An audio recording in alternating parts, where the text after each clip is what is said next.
someone like a Nike says, okay, well, just do it, pun intended.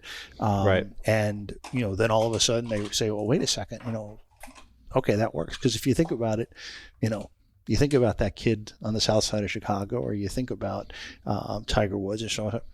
How about Adidas? Do you think about anybody? Right. Reebok, do you think about anybody?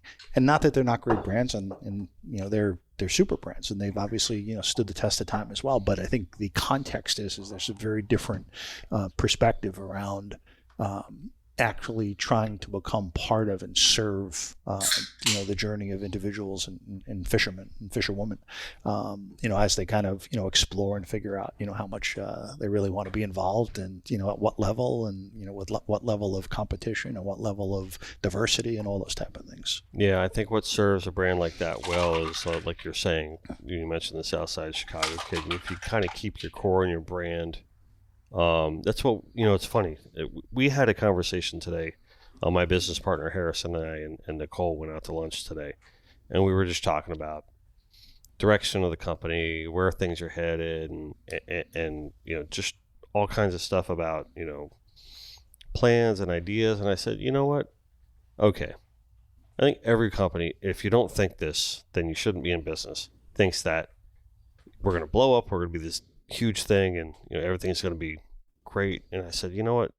And then they started talking about global things and international things, and I was like, listen, at the end of the day, like, even if we have places all over the country, hypothetically speaking, I don't ever want to lose this gallery right here. I always want this to be a place. I always want to be Pompano. I always want to have that local flavor about this company, because it's going to mean something to me. And I think it's going to mean something to the customer base, to not malaise yourself into just this burnout brand. And I think it's important.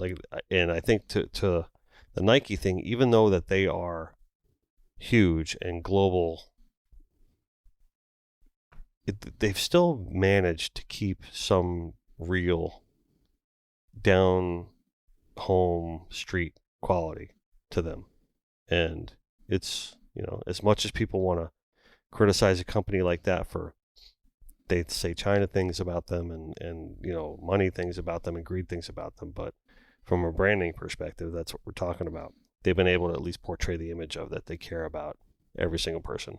Yep. And more importantly, the individuals perceive and feel that they have reference that they care about them. Mm-hmm. So it's not, we have a whole additional conversation we can have about, community and philanthropy and all that other stuff, which is more direct, and you're actually talking about investment in those things. But I think that you can't donate an amount of money for that kid in Chicago, or that mom up in Boca at the Everett Center, to feel that this is part of their life. I mean, that's the success of marketing, right? That's the success. This is why we do custom. Sure, yeah. This is why we'll always do custom. Yeah. We don't ever want to get rid of our custom model, because that's what I was born in, right? But it's a connection for us to the community when we do custom, and Nike does custom. They have the custom shoes and the colors, and you can make your own, and they have programs for that. And I think that's really important. And I think, doing custom apparel for guys and sportfish teams is really important, because people get that connection with you, and if you want to do custom rods or have some sort of things like that, they get a connection through that, right? And that's why we feel, at least for our company, it's important, because we always say to customers when they walk in here, or when we see them, or people that call about commissioning a piece, or they want to buy a piece from our gallery, and I say, listen, we just don't buy art for the investment aspect of it. Please don't, because it's probably not going to mean anything to you anyway. You're going to leave that to somebody one day, whatever, Some people like to play that investment game and sell their art through Sotheby's and all that, whatever. I'm not in that world. I always tell people, just buy the art because you connect with it. That's it. Just if you have a connection with it, and more importantly, if you can take it the extra step and have a connection with the artist, that's even better. Right. And just leave it at that and call it a day.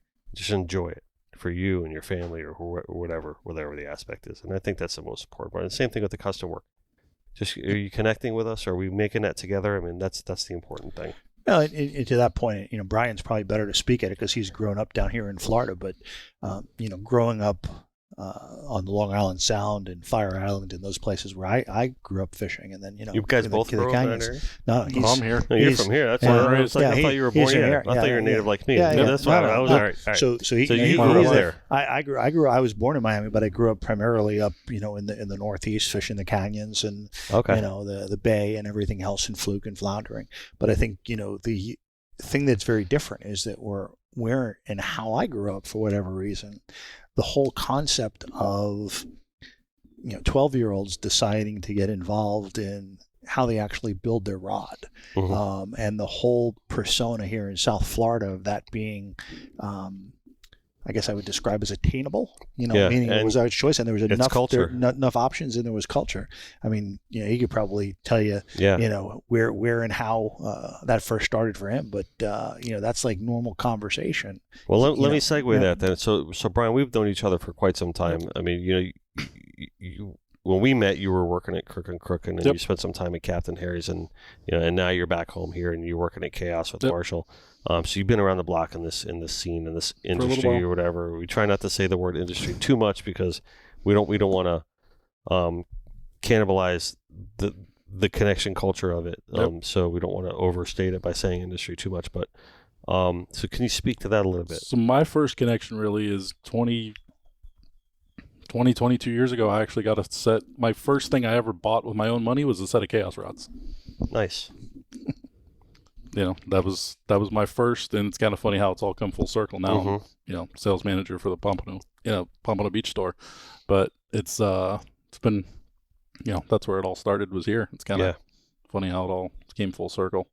I mean, speak a little bit about, if you can, the culture that we're speaking about, and what you think that means to the world that we navigate.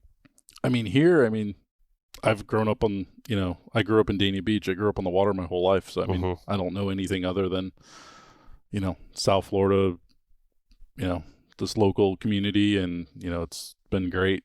Yeah.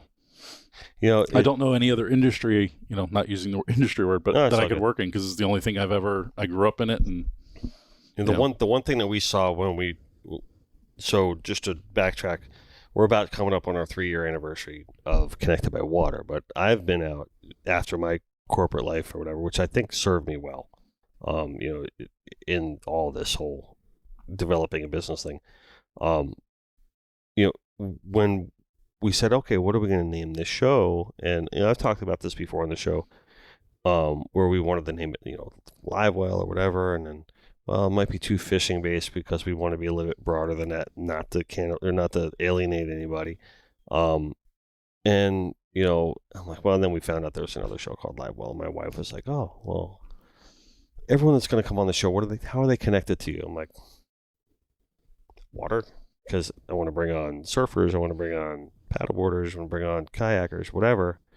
Connected by Water. She goes, well, name the show that. And then at the same time, we were merging with Harris to form this new company. So hey, let's name the whole company that, because it really spoke to the connection and the culture, and it was broad enough for us to feel like it was a solid idea, not just a name, but it was also direct enough to really say, this is the life that we know. Right? This is where we grew up. This is what we know, and I don't want to say it's all we know, but it's the way of life what we know. No, I don't remember, first coming down to Pompano, all this new construction and stuff back when I grew up. None of this was here. It was a fishing community. This building was here, though. Yes. This building is from straight out of the 40s. Yeah, but all the buildings were like this. It was, construction and everything is really taken over here, and it's not the same place we grew up when we were kids, but it's still home. Couldn't live anywhere else. I feel like when we're in this building, we're like part of a reef. Yeah. This building, this is like probably, I wouldn't doubt it if this was actually the first building to go up on Pompano Beach. I should actually research that and find that out. Because trust me, with the way that some things fall around here, I wouldn't doubt it. But we've got pictures of the old, the original ones with the whole, big fin cars and everything driving by, and of this building. And that's so awesome. Pretty classic T-birds. stuff. So What's that? T-birds. T-birds. Yeah, the T-birds and the Ford Fairlanes Those and are all called that. Yeah, right. The fin cars. Yeah, exactly. So anyway, it's connected by water. Right? So speaking of that, right? Connected by water also means being involved in your community. And we feel like that's actually the greatest trait of the term. You also are very involved in your community. We had some really interesting talk about that, you and I did. And I'm going to paraphrase, but we discussed a little bit about the giving back aspect, how it's good for business, but the intrinsic value of what that brings to the table and how that helps everyone in the community is probably the most higher value of it all. I'm paraphrasing that. Can you kind of? I think that's accurate. I mean, any time that you can, simultaneously, just get some, personal, personal feedback from your life as to something positive that you didn't have to do, and at the same time, then realizing and recognizing, and in most cases, it actually proving itself out to be also a very good business decision that has a financial return to it. That's the that's the trifecta. Right. You feel good about it. Other people feel good about it, and it allows you to actually grow your business so you can do more feel good. Right. Right. It becomes an interesting circle. But I think the other piece to it, again, coming back to what you said about corporate, unfortunately, I think most businesses, particularly small businesses, are so constrained in both their finances and in their thinking that the context of that type of, and it is an investment, being made is very often not going to happen just because, it's not like buying inventory. I sell it for, $1.50. I buy it for $1.25. I made 25 cents. Writing a check to Pompano or to the Chamber of Commerce or to the City of Lighthouse Point or, Ladies Fish, whatever it may be, those you really, having to have a very high level of confidence. We've got 10 years of confidence now because we've seen the returns, obviously. But I think that that's a difficult piece and challenge. But again, I think when you're trained in that corporate world and you're seeing it work, for me, it was a lot easier to transition, into small business and said, right, why doesn't anyone want to support this? Right. We'll support this, and, now not only do you have, that feels good for others, your business grows, but the value is even greater because other people don't want to participate. And by no means, in most cases, are these type of opportunities exclusive. But it's very interesting, just particularly in our when we in our community here in marine and fishing and so forth, that smaller level, smaller businesses where the individuals are running the business every day. I think either fail to get involved because of financial constraints. They fail to get involved because they've turned down the opportunity before. So the folks that are trying to get these things off and running just stop asking because they keep saying no. But I think that when you cultivate your customer base through developing, we always say, more anglers fishing more days on more boats. Right. And, you get a kid who, comes to the marine flea market, and you got a casting contest and he's got the spinning reel up on the top upside down, and has never ever picked up a fishing rod before. And someone shows him, and 20 feet down the grass, he's able to throw a little rubber squid into the middle of a hula hoop on land. No fish involved. And all of a sudden, 2 months later, you see that kid in the shop with his mom, and now they're on the fishing simulator in the shop. You don't charge anything for that. He's just, now he's got the bug. And sure enough, now all of a sudden he's 9 and he's 10, and mom or dad want him to fish even though they don't fish. So you've now created that cycle of, that customer. The demon. You've created the demon. The demon. Yeah, the demon boy. Yeah, exactly. But I think that's it's a very positive, feeling. when that occurs. But the other side to it, it's great business because, you now have that demon boy, just like you're saying. Not a demon boy, but the fishing, like the one. The demon boy for every birthday wants, and we have these kind of customers where, grandma, grandpa, grandma 1, grandpa 2, mom, dad, everyone's buying $10 and $20 and $25 gift cards because, little Johnny wants a $250 reel. Right. They're ganging up on it. Because he's now gone ahead and progressed through, and he's proven he's really interested, and he just became the modern day pure rat of 1988.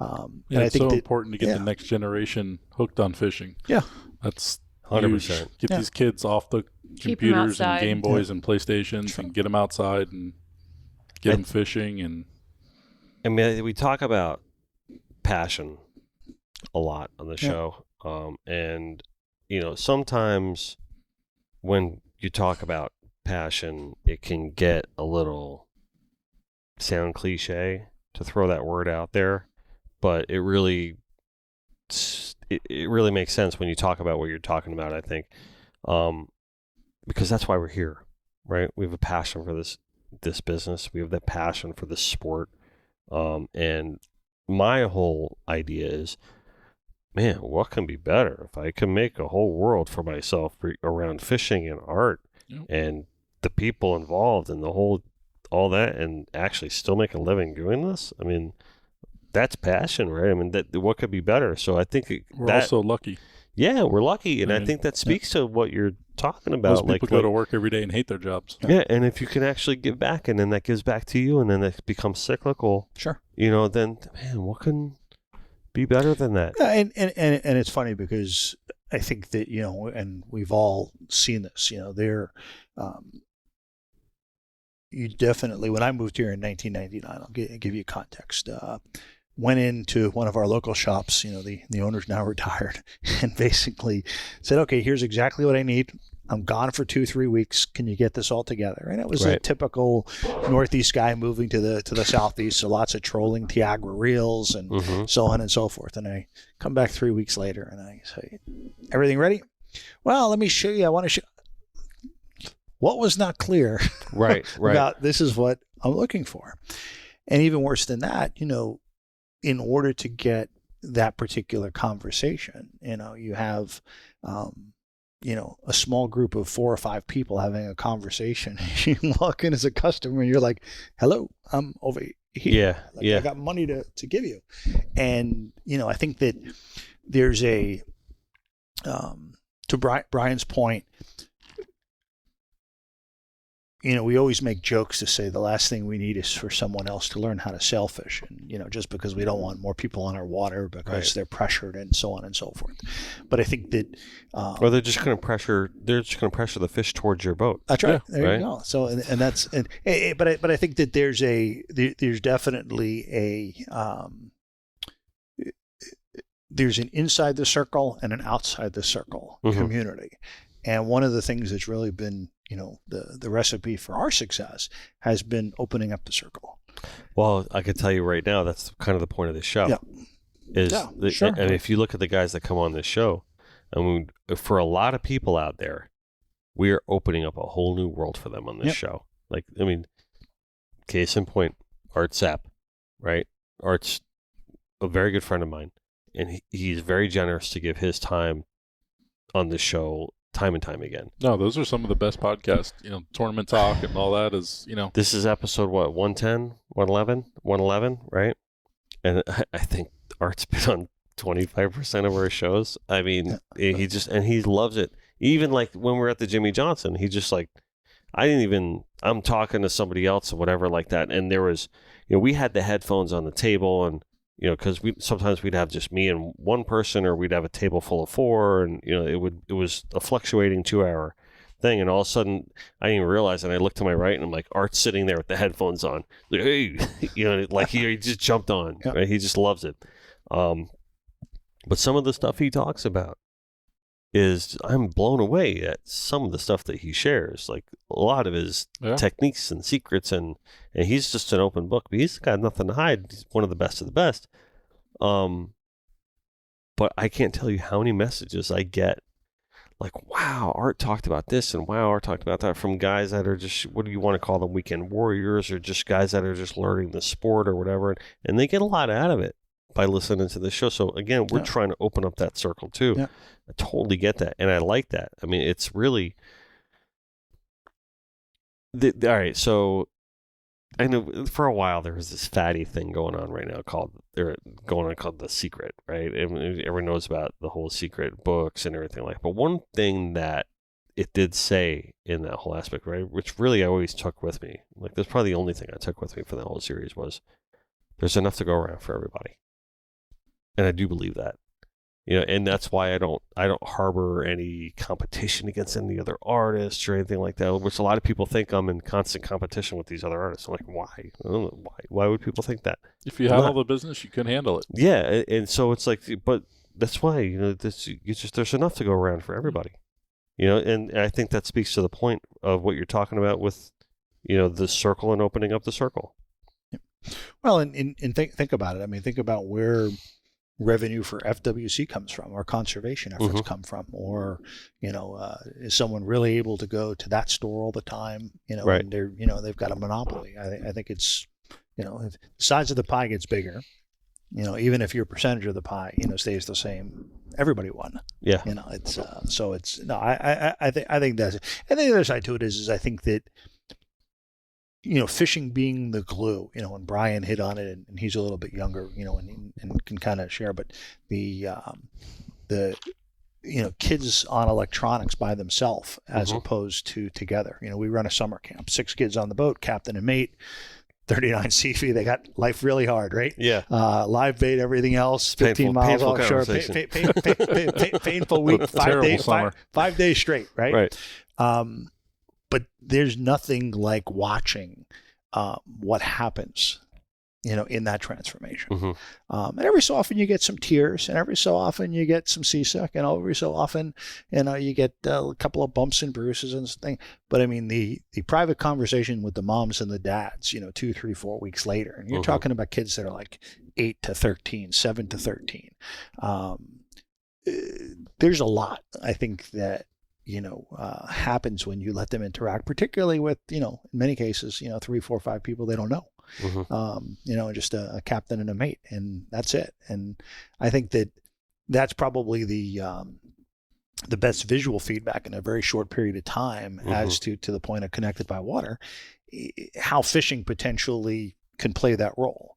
It doesn't have to be fishing. It could be soccer. It could be basketball. But we have a long running conversation on this show about a very similar thing. And we haven't actually talked about this for a while, but there's something that happens when you go fishing with somebody that's different than anything else. And what I mean by that is when you head out on the water with someone that you've never met before, and you're out fishing, and something great happens that day, or even if something doesn't, you're just out fishing, you remember that person years down the road. You're like, oh yeah, we went fishing. I remember you. We went fishing, right? Or hey, we caught that big mahi that day. Remember that? And you take that with you with that person forever. You really do. And it's a weird thing. And I always try to put my finger on it. And I'm like, man, why is it's not like you just, oh yeah, we went out to that bar one night, or oh yeah, I remember you from Joe's bachelor party. It's like, who cares? But in hunting, it's the same way. So I'm like, man, a little primal. What is that? It's primal. Yeah. You hit the nail on the head. That's it. Yeah. It's in our nature as our animal instinct to connect on that level. Yeah. Right. And when it's kids together on a boat, it's the same thing. And when it's you fishing with Joe Schmo, and all of a sudden Joe Schmo and you catch a wahoo on the high speed, and so you kind of connect with that, Now, you don't actually have to love the person, but from an animal instinct, you're still connected with that guy. Yep. And I think that is part of the reason why it's so important to get, like you're saying, bringing that younger generation up on the water, because it's a really big part of who we are as a species. Yeah. And I think that's There's through a fishing. whole generation of kids where parents, are allowing the internet to raise them instead of, them getting out and going, both parents working, whatever the case may be. Yeah. COVID probably helped us out a lot. Getting kids outside, get them out fishing. Yeah.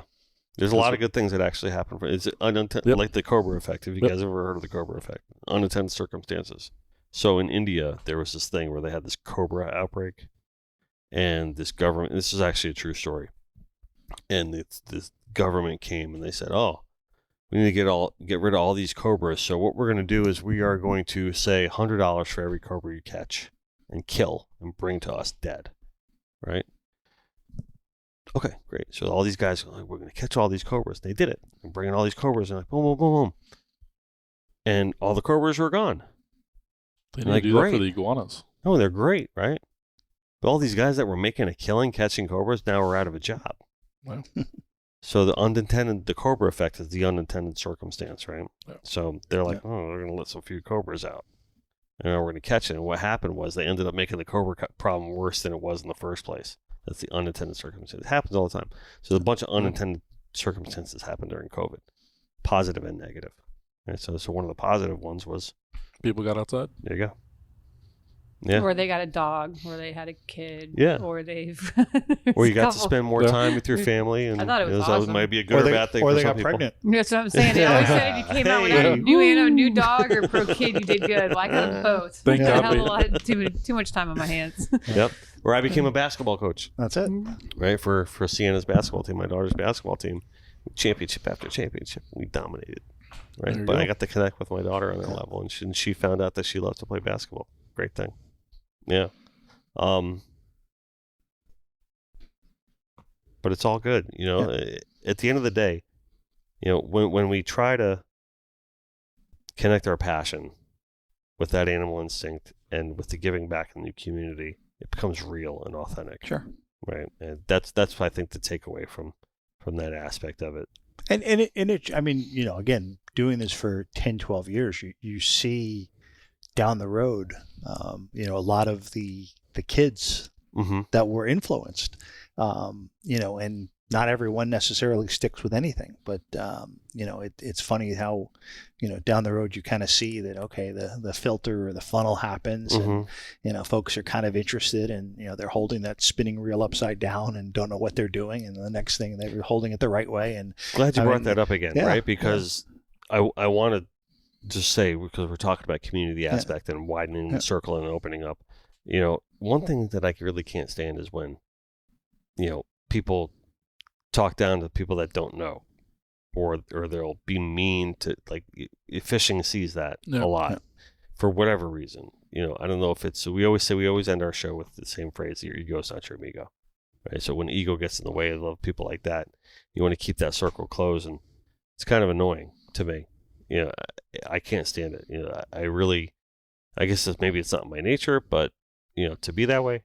But it's a huge turnoff for me when reel up and then people are posting, oh look, they're fishing with the reel up. It's like, you know what?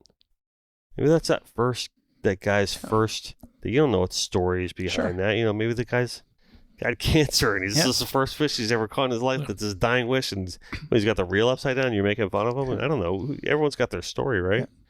I don't know. And I think you flip that around though from folks that are just curious to getting involved and so forth. I mean, I remember two in particular that very, very early on, actually three. One's actually an employee now, funny enough, but I remember three little kids coming in with mom or dad or both, over and over and over and over again when they were young, and Will from Miss Michelle. Okay. I love Will. Matter of fact, Will and his dad. I'm glad you brought Will up because listen, I want to give a huge shout out to Will Kelleher, Slayer Racks, right? Because he is a long-time listener and a dedicated listener to this show. So, I always forget to give him a shout out, right? Because he is one of our biggest fans on this show, and I just want to give a shout out to Will. You're the man, Phil. And funny enough, after fishing in boat 1 and boat 2, and we're talking about way before the boats' names, were after his mom. They got more and more into it, and next thing you know is Jamie from Jamie's tournaments, and Blue Water Movements. We were sponsoring a tournament, and he or I or both of us came up with some kind of amateur division, just a way to sponsor for local shops to sponsor someone into the tournament. And we sponsored Will and his dad. Nice. And that was the first time they went off. I don't remember what it was, but it was a very furry hat with 2 big horns on it. Okay. And that was The Grand Poobah. the greenhorn. That's right. Greenhorn, Yeah, there the you green. That's exactly what it Yep. was. It was the greenhorn, and now it's obviously a big part of his life. Right. and kind of a passion and something Huge he's part of obviously, it. This is life. Now. Developed and so forth. So yeah, so it's funny. Ben Dixon, another commercial sword fisherman. I mean, Yeah. Ben was up to my knee. He and his dad would come in, and his big thing was building rods. He was I need this guide and that guide and this thing and that guy. Now he's commercial sword fisherman. Right. So go figure. And then lastly is Connor. Yeah. Connor Darracon, who's actually works for Chaos now. Mhm. But Connor, when he was 5, 6, 7 years old or whatever it was in with his mom, and in encyclopedia. Right. So the Shimano Stratic has got a retrieve of X amount of inches, and it only weighs 15.3 ounces. Do you think that's a better choice versus the next size up, which is 15.7 ounces? Well, I noticed the difference. and you simultaneously look and say the kid's really, really smart, and the kid's Right. really, really annoying at the same time. Yeah. But the reality is that's He'll take smart over annoying anytime. That But becomes he's the dialed passion. in. Yep. Yeah, dialed in. He works for Bryan now, and he's again, and you kind of look and watch over the years. I think it's so funny how like-minded we are in this. Even if you look at our input with Nicole, right, who works here, the same thing. Where she's just, she's going to Chubb fish a tournament. She's fished every leg of the ladies Triple Crown now, and she keeps progressing year after year. And it's like, can I have off to go to Costa Rica again? I'm like, yeah, like that's part of the gig. You know what I mean? Go do it. So. And with Mandy working here now and everything, and and the experience that she comes with, and right down to our world's favorite bartender, right? Who's how do we describe this world class angler? Who this? Who this? There's no It's true. She's being humble. So, but it's true. Like everyone, that's here. Right down to our guys that are running the podcast. They're both watermen. And everyone's here because they share that passion. Yep. Everyone's here because they are actually literally connected by water. And even if you look at my business partner Harris, you talked about how you acquired Chaos. He was a customer of mine. Yep. Right. I've known his wife since she was 16 years old. I know him, and that's how I got introduced to them. He became a customer that way. But then he started looking at. He's an accomplished businessman. Looking at the business, and he just fell in love with it. Saying, I want to get involved. I don't know what I want to do. I just want to get involved with what you're doing. It's great, and he and I we just gel and coming up with ideas all the time, and we're just having fun, really. And it's like, there's a bottom line to be had, and all the business stuff that needs to happen, and we can do that. If you can't have fun in this industry, you really need to go. You can't, the fun and the chemistry of it all, and you can't script that. It's just, you can, but is once it you're meaningful? in it, you can't leave either. Yeah, there's no. What else are you gonna like do? Oh, you can't, right? Who would hire You can't. It's like, Yeah. Once Those you're crazy in it, people, they're all that's just a good point. Yeah. You just brought up. That is a really good point. I have never no really idea what thought I would about it do. that way. believe me, I've tried leaving, and it just sucks you right back Oh my in. god, it's like you're done. It's like it's a It life is. thing, man. It's like the mafia. It's like once you're in it, man. Yeah, I'd have to start all The over. vortex. This is all I know. I'll be honest with you. There's times like, all right, let me ask you this. See how you feel about this question. As a businessman, as a business owner, do you have moments of like, what if I just scrap this and just went and did something different? Right? It's only me. I hope it doesn't. See you later. No. Yeah.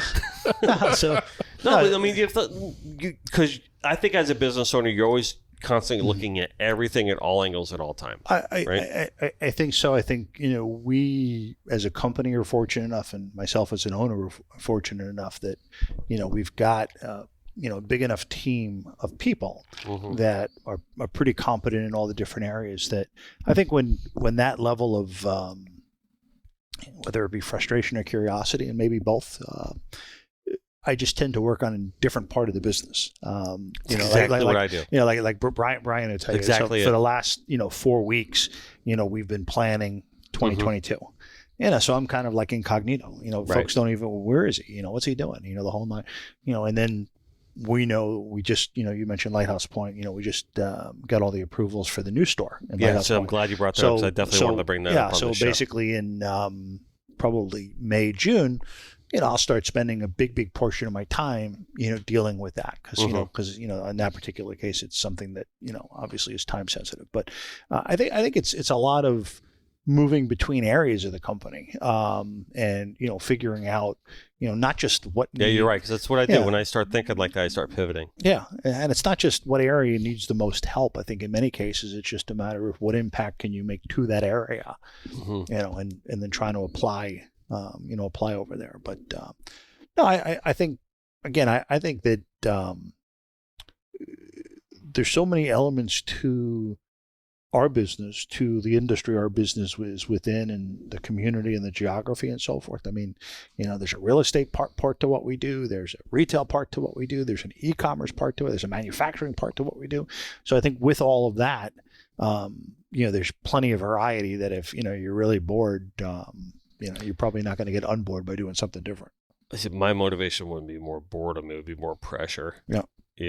Of feeling like, and obviously your company is a little bit more mature than mine is right now. So we might be in different places of thought process. Yeah.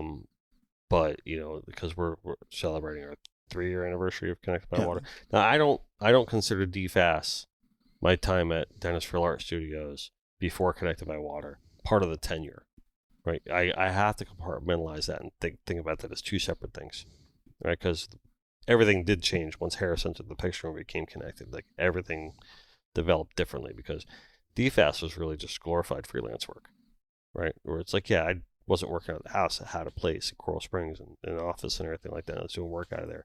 But it really was just me kicking out projects and doing it like that. Connected by Water is a whole different deal. It's a full-on company. Yeah. So we're just. Can you say overhead? Yeah, exactly. So there's all these different pressures coming with it. So I always have the mindset of like, can I just scrap all this and just go back to being a glorified freelancer and make a living? Yeah, I could. You know what I mean? So it's like, so I do have like fleeting thought every now and then, but like I'm probably sharing way too much with the audience than I should. But the podcast is doing great. I mean, but I'm saying, but then you really look at everything that you built, you developed, and you're just like, all right, it's kind of cool, all right, it's worth the juice is worth the squeeze, so to speak. So well, and I think the other side to it is I think if you run out of future, then you probably should go and do something else. Or we're definitely not running out of future. I think that's part of my problem. There's like way too much future going on here. It's like coming at us like so freaking fast. It's hard to believe. Really, I mean, it's like if that's probably our biggest. I don't want to say problem. Are you it's not bitching? A problem. What's that? Are you bitching? Yeah. Stop it. A little bit. Stop it. All right. Mama smoke. Yeah. So anyway, new store. Yeah. Tell us about that. Yeah, like you said, just the concept of there is no future, or you're not thinking about the future, then Yeah.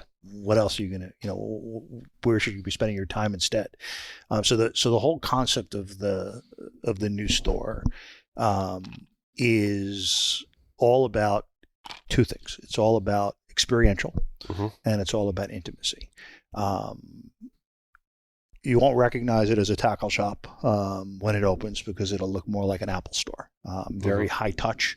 Very put your hands on it, and as some of the executives of our biggest brands, talk about, get it out from behind the glass. Right. So if the 8-year-old drops the Stratic on the floor and you lose $80, the benefit of everybody else who touched that Stratic far outweighs that broken reel. Sure. And I think that you consider a loss leader. I don't know. Not quite, though. It's not so much a loss leader. I think it's just, it's so hard if you go into, so many of these stores, particularly when inventory was so scarce during COVID. But, even when inventory is flourishing and it's behind the counter and the guy's talking to someone else and, I want to see this, I want to touch that. Being able to to actually engage that way is really, kind of what we're trying to go. And the feedback loop that actually created that whole idea, 3 or 4 years ago, 5 years ago even, was when the IGFA actually moved most of their operations back to Missouri. Missouri, yeah. One of the things I used to love about the IGFA was their fishing simulators. Yep. So we bought 2 of them. Not from them. We bought 2 of them. We've had them in the store for years. We've had, rainy day tournaments and all sorts of kids things and birthday parties and you name it, and we've used them. But it was always, to me, a type of energy going on in the store when you actually had that going on. Is a 7-year-old going to buy anything? Probably not. If his dad or mom doesn't fish, are they going to buy anything? Probably not. Maybe a t-shirt. But the energy that actually got everybody excited with the loud music and the sailfish jumping and, the kid breaking the rod and all the other things that happen,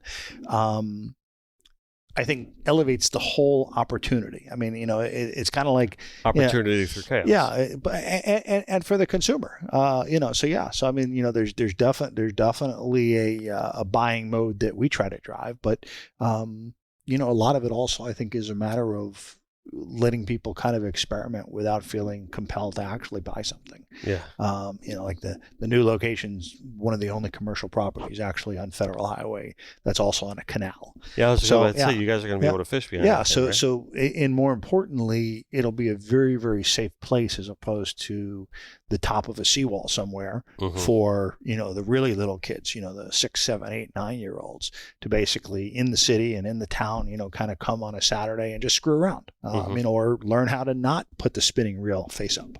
Yeah. And that's kind of the whole spirit, is very much, along those lines. And that's not been done. I mean, hopefully it's all as successful as I perceive it should be. Certainly other industries show that is actually where and what retailing is all about. But, ultimately, time will tell. I mean, you'll still be able to buy all the same stuff you're able to buy. I think it's just the difference of being able to actually go ahead and rig your own lure, or just being able to go ahead and, mess around with this reel or put this reel on this rod and push it onto a simulator, that kind of stuff. I think it sounds magnificent. And I truly mean that because, I mean, it speaks to being established. And establishing yourself in a community and establishing yourself as a place rather than just a thing. And we look at our little gallery here as the same way. We have never said that we want to be this thing where it gets this constant foot traffic, where we're like this Alvin's Island and we're selling it. No, it's like that's not our gig. Listen, most of our money's made on the other side of this wall in custom. Okay, that's like 90% of our business, right? We want to have this as a place for people to come. When people come in and walk off the street that we've never met, they see the rum display from Papa's Pilar. We're like, oh, what's with the rum? We explain to them about the podcast and then Papa's Pilar's involvement with our podcast. I'm like, do you want some? I'm like, I can't sell it to you, but I can definitely give it to you. Yeah, give it to you. 2 out of 3 times people say yes, I'll try it, right? So we give it to you, and they come, they enjoy the art, and whether they walk out with a piece after us doing that or they don't, it's the experience that they had. And we want to do, like, we're going to have our barbecue here. We're going to have the OAPB event that we had here. We had a bunch of people in the store, and we really just enjoyed that. We're selling art. I'm not worried about that. Everything's going great. But to the similar thing where it's just like, we just want to be a place. That's the whole point of this gallery, at least this side of it, right? So we look at this as one thing, and that is a completely different thing. It's almost like full circle. You're coming back. I mean, Bryan, you could probably, share in Dania Beach, what the local shop was that you kind of probably walked to or rode your bike to and everything Turned else. out to be Bass Pro Shops. Yeah, there you go. Yeah, eventually, right? Yeah. So, when they decided to build a big store right on Griffin Road. Yeah. Yep. So, but I think that I think all the e-commerce and all the internet and all the online and everything else does really, really well when you're at a commoditized level. Right. It does really poorly when you're an intimacy level. Correct. And I think that intimacy level is really, if you're serious about brick and mortar retail in the future. I mean, what else is your differentiator? I mean, we have customers, Bryan chuckles all the time. He's like, did this customer in Lighthouse Point really just buy a spool of Momoy line from us on Amazon? Is that possible? Why would they do that? Right. Well, because he's sitting behind his desk. Yeah. It's 12:45. He's on a Zoom call. He's able to basically hit 3 or 4 keys because he's fishing this weekend, and boom, tomorrow is, his Momoy line gets delivered, to his front door. Nothing wrong with that, but but that's a commodity transaction. Here's what I want. I want it as soon as possible. Send it to me now. Great. We want to participate. But the intimacy part of it is much more difficult, and something that, I don't, people ask me all the time, what do you think is going to happen in brick and mortar?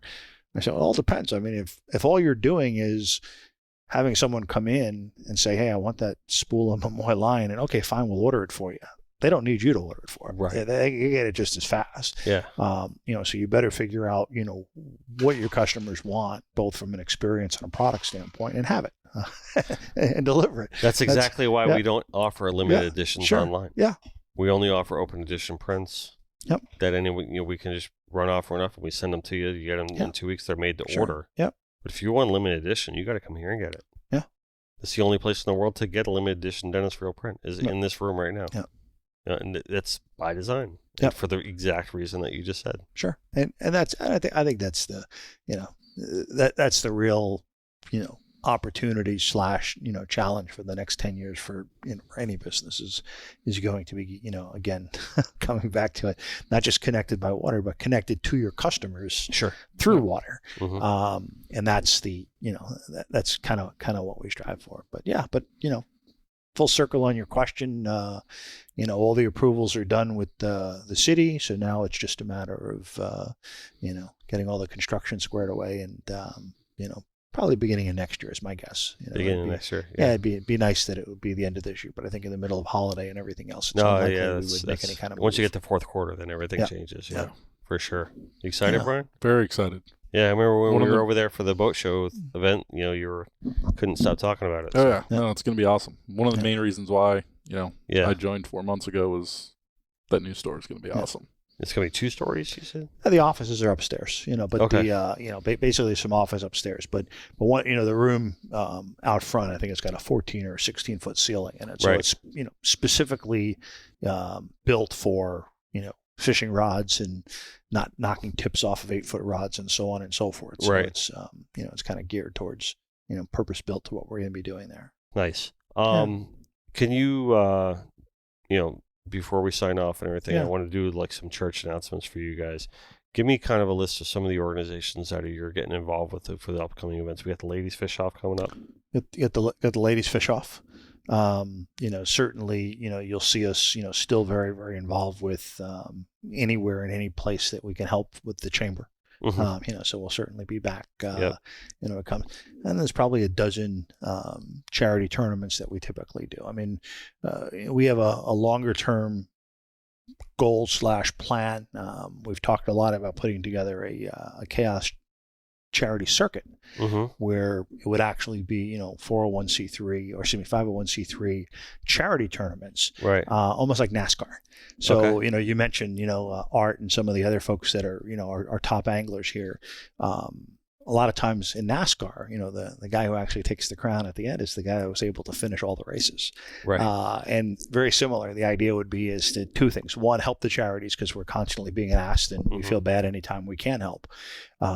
But at the same time, create a almost an SKA-ish type of bracket that allows for basically Joe Saturday fisherman to be involved in this particular tournament. And look, he fished all 12, so he accumulated X amount of points. Great, here's 10 grand. Interesting. And that was high on our list before COVID. Obviously there's some bumps in the road, during COVID, but something we certainly want to return to, and we think it's we've got a ton of things that we obviously that got in the way of that. We're like, okay, Harris and I are now starting to talk about and revisit, and so that's great though. That's a great idea. I love it. Yeah, and then I think that's the coming back to the circle we talked about and opening the circle to other people. I think that's where folks can come in and actually experience, kind of the community portion of fishing, because they go out there, they catch their snapper, they're happy, so they certainly, get to experience our resources, and they get to experience the water. And, many of them are very good fishermen in their own right. But the context of everything around the community, I don't know that a very large percentage, it's the same guys that we all know. Right. So, we kind of say, oh yeah, everyone's involved. Yeah, but there's, this is many people, there's another, another 10,000 people that, we don't know that, do actually trailer the boat and drop it in the water and go out and do their thing. And no one knows who they are or what they are. You don't recognize the name on their boat, when you pass them by on the water. Those are the folks to say, okay, how do you get them involved, into the circle? Because again, I think it's great for the community. I think B, it's great for business, and then C, if you can do it through something with charity, all the better. Yeah, absolutely. I mean, there's the intrinsic value of that is just absolutely priceless. And you always want to bring that guy into the fold, or that girl into the fold that just is on the outside looking into that 1% of 2% of, the arts apps of the world. And most people I know just guests that I've brought to tournaments that we've been involved with and sponsored or whatever it might be, have no clue. I mean, we know what a captain's meeting is. We know what an award ceremony is. We know what a weigh-in is. But the social elements of all of that, I think there's so many folks that don't recognize everything that goes along with that. Yeah, because if you really look at it, it's a small knit group. Yeah, it's the same, very, very tight network of people, and the thing is those people and those of us surrounded by those people are so fixated on that life and that lifestyle that a lot of times, what's the word I'm looking for? You just get numb to it a little bit. Maybe numb's not the right word, but that is the word, or one of the words to describe that you don't see the forest through the trees, and you're just saying, this is okay. The captain's meeting, I'm there, and the tournament, and you live that tournament life, or you're just living the bite and the seasons, and you're out there all the time, and and you think everybody lives that way and understands that way, and they really don't. Yep. Well, and I think on the majority. And I think the case study, long time local charity tournament, the case study I look at all the time, and friends that I made early on in Chaos's history as I owned the company, was St. Coleman's. You look at St. Coleman's and you've got world-class anglers, and then you've got folks with their kid that basically maintain the boat, and hopefully they'll have it running for Saturday's tournament, all fishing together. Yep. And the guys, the guys that have run that over the years, have done a great job kind of, completely eliminating any of the barriers or any of the reasons why either of the two, the guy who wants the experience to get ready for a competitive tournament, or the guy in his family that, just wants to get out and fish with his kids. Yeah. Both work. It's so funny because, all right, so I've been fishing my whole life. Okay. A lot of key trips and just fishing out front here, but I grew up on the other side of the tracks. Right? I was a North Lauderdale kid, and then moved to Coral Springs, and that's where I grew up right now. But I went to high school at Gibbons, and I remember the first day I went there, kids were showing up in Porsches. I didn't grow up like that, and then all these kids are talking about, oh, we're going fishing, we're for sail fishing, and everything like that. And that's kind of how I got in with a lot of those guys. It's through fishing, and I hey, take me fishing with you. I'll draw you whatever we catch that day. I could do a little painting for it. And that's kind of how I got on board with a lot of these Gibbons kids who are living that life or growing up, because to them, they're thinking everyone grows up this way. Yeah. It's so not true. I definitely didn't grow up that way. Every fish I caught, I earned. Just in their circle. Yeah. I earned every fish I caught when I was growing up. And, it was interesting to see the whole cross culture, of that aspect. But yeah, kind of a little bit of what you're talking about, but it just made me think of that. Yeah. No, I think that, the positive that can come out of introducing someone to the water. Not everybody, sometimes it was just a great day and a great experience, check. But for others, I mentioned the three little guys that aren't little guys anymore that you kind of watched, over many, many, many, many years. And, it's interesting to see what it does. And, I don't know, maybe the analogy, growing up playing football, as I always shared that, it wasn't so much about anything other than the discipline.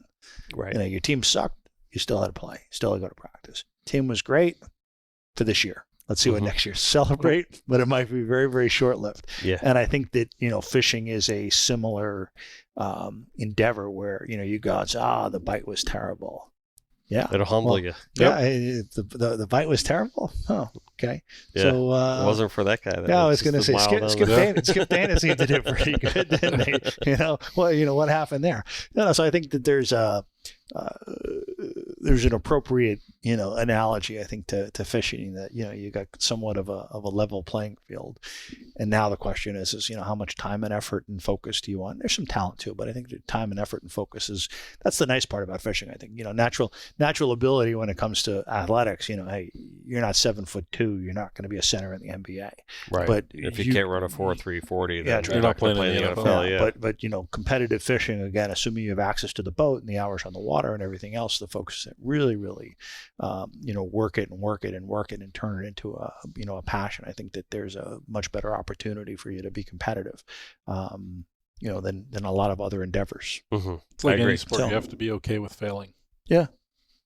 Well, listen, at the end of the day, it's primal. Yep. And it's human. Yeah. Right. And, we all got to eat. And that's the instinct. Yep. Right. Whereas like the 4'2" guy or the 7-foot guy, they can excel in that space. But at the end of the day, it comes down to it. When you're hunting, you're fishing, that primal instinct kicks in. And, whether we consciously realize it or not, you're out there for a reason. Yep. So you can call it sport if you want, but there's more to it than that. Yep. Yeah. Just like any other athletes playing, football and everything, it's primal. Yeah. Yeah. Primal. Absolutely. Absolutely. And I think to your point, a lot of our society and a lot of our, the right way to phrase this, a lot of our socialization of children today, to the point I made about camp, while I generally think moms and dads are very happy and excited that, little Johnny or little Maria, basically did this and look down, they're willing to touch dead shrimp or live ballyhoo or whatever it might be, and open fish and fish guts and all that other stuff that they were scared to death of beforehand. I think they're sometimes also just a little bit surprised / taken back, because that primal instinct kicked in for that 9-year-old. Yeah. And mom and dad or, whomever in the family didn't necessarily expose them to that, or in some cases probably even sheltered them from that. And now all of a sudden you've got that, well-to-do kid from the right side of the tracks that, all of a sudden spent time with these 5 other kids, a captain and a mate, and he's got blood all over him and, this and that, and he seems to love it, and mom's looking and saying, what happened to my little boy? Right. And all of a sudden, your little takes boy. one good fishing trip to really get hooked. Yeah. Dude, I'm telling you, a boat has a way to break barriers. Yep. Yeah. It really does. One good trip, don't matter what it is. Dolphin fishing, bass fishing, you have a good day on the water, it kicks back in and you just can't stop. You now know it's possible. Yeah. Yeah. Absolutely. 100%. I want to thank you guys both for coming in today. This has been a great conversation. I really appreciate it. Good stuff. How you doing over there? I'm doing. You doing? Working it out. I might even say the K word. What are they doing with the exercise? No, not the kegels. No, not the kegels. All right. Nope. I'll do that later when I get home. That's that potato pancake, right? Kegel. Thank you so much. Sure. Guys, right.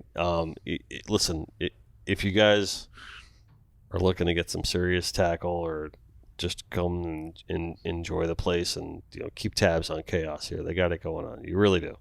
Thank you. Yeah, and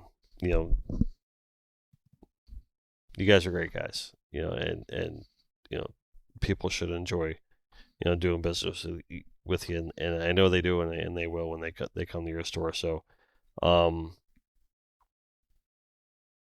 really, really, from the bottom of my heart, thank you. If you're in the market for a new truck or Jeep or sport utility vehicle, go see our good friends at Joey Carty Chrysler Dodge Jeep Ram. A little birdie told me that if you actually walk in there and say you heard about them through the Connected by Water podcast, you might get a better deal than most people will. There we go. So I don't know if it's true. I bought my Ram from Joey. Did you really? Yep. Someone decided to run into the side of it now, so I might need to go get another one. Okay. Did you hear what happened to the gentleman's truck? Who was... Oh, Taylor's. to Taylor? Yes. You can look at mine Oh my outside. God, They did a great job. The Runaway trailer runaway on Taylor. trailer on his... He's got a picture of it coming on a camera, and you can just see this 30-something foot... I don't know, and it's just right through the side of it. Yeah, right through the side of the bed. Like the trailer, Wow. the hitch is like in the bed. I mean, in the back door. Yeah. Totally. No, they didn't total mine, but just Yeah. enough to aggravate you. And he's Well, just this- like sitting there looking at it like, what the fuck? Yeah. I guess I'm not going anywhere for the day. Yeah. And then they posted later that you can see like one of the cameras from one of the stores, and the trailer's just going right down the street, and all of a sudden it just nails right into his truck. He's one of So our like there was previous... no truck with the No, trailer? it was just No, a it trailer. was runaway trailer. Just a trailer. Yeah. He's one of our previous podcast guests. Goes- with, with, a goes li- to- with yeah. a license plate on the trailer, hopefully. Oh, man. Yeah, right. Right. Insurance. Yeah. If you're thirsty, which I know a lot of you at home are, wrestle up yourself a bottle of Papa's Pilar rum, right? Remind you never to be a spectator. We just spent the entire weekend with the entire Papa's team. They're great guys, great to hang out with, just as real as real can be. We are proud to be part of the Papa's family here. So please, the latest product out on the shelves is their Papa's Pilar Legacy. Today we were drinking the sherry cask and the blonde. Yes, sir. But it's all good at the end of the day. So, and also if you're a CV owner, I just want to remind you that you can head on over to shop.cvboats.com and you can shop the Friel collection of everything that we've designed and produced for them. And when you order it through their site, it actually gets sent to you from our store. So, Awesome. and if you need any rods, you need any reels, you need any line, or you just want to go over there and say hi to these fine gentlemen in front of me, check out Chaos Fishing in Lighthouse Point, Florida, right off Federal Highway, just north of Sample Road for now. And then it will still be just north of Sample Road on the other side of the street very soon, right? Marshall, Bryan, thank you guys very much. Thank you. Yeah, pleasure. Carlene. Gentlemen, it's See, always a pleasure. Yeah, this better not be your last episode before the baby. When it gets closer. All right. But All right, You can do cool. it remote Yeah. Oh, man, we do. via Zoom. What do you think? You just put an iPad We'll there. put the iPad there. iPad it. That would be Cool. great. we From can the get, like, we hosp- can from- just get from- like a From the stand up from the like hospital. We'll do hologram. A before mama was mama like poster board to stand here. That'd be perfect to hold the I fish. think, yeah. You Hold the know. baby. Yeah. Man, I'll be back beforehand, but maybe right. a couple weeks. Good. All right. Your ego. It's not your amigo. Always do your best at the end of the day. Just make sure you let God do the rest.